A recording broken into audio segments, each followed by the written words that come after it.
মানুষ তার কর্মের মাধ্যমে নিজের পরিচয় তুলে ধরে বিশ্বের কাছে। পৃথিবীতে অনেক ভালো মানুষ আছেন যারা খুবই পরিচিত, অর্থাৎ তাদের নাম শোনা মাত্রই তাদের পরিচয় চোখের সামনে ভেসে ওঠে। তবে এই যে পরিচিত, এরও আবার দুইটা দিক রয়েছে, এক ভালো দিক, দুই খারাপ দিক।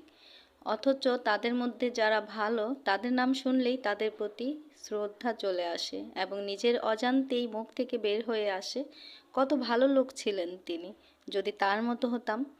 পক্ষান্তরে যারা খারাপ, বিশ্বের সেরা সেরা খারাপ কাজের সাথে জড়িত, তাদের কথা শুনলেই মনে হয় আল্লাহ এমন ব্যক্তিদের হেদায়েত করো। এবার ভাবতে হবে আমরা কোন দলের অনুসারী। গত একটি বছর আমরা কি কি করেছি, ভালো নাকি খারাপ? ভালো হলে আলহামদুলিল্লাহ, খারাপ হলেও হতাশ হওয়ার কিচ্ছু নেই। খারাপ কাজ করলেই যে মানুষের ভালো হওয়ার কোনো পথ নেই, এমন ধারণা কারো যদি থেকে থাকে তবে সেটা হবে ভুল ধারণা। মহান আল্লাহ তাআলা দয়ালু, তিনি ক্ষমা করতে ভালোবাসেন। তাই এই বিগত বছরে যদিও আমরা ছোট বড় গুনাহ করে থাকি, আল্লাহ তাআলার কাছে তওবা করে আগামী বছরের জন্য পানাহ চাইব।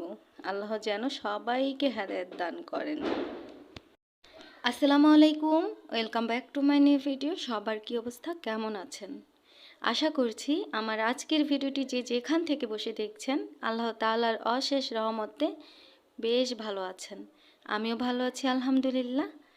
দেখে মনে হচ্ছে না অনেক গর্জিয়াস একটা ওড়না, তবে একেবারেই মানে সিম্পল, নরম এবং হালকা টাইপের, কারণ এটা ব্রাইট কাপড়। আর সুতাগুলো হচ্ছে সুন্দরী সুতা, দেখতেই গর্জিয়াস লাগছে, তবে একেবারেই হালকা সফট হয়ে।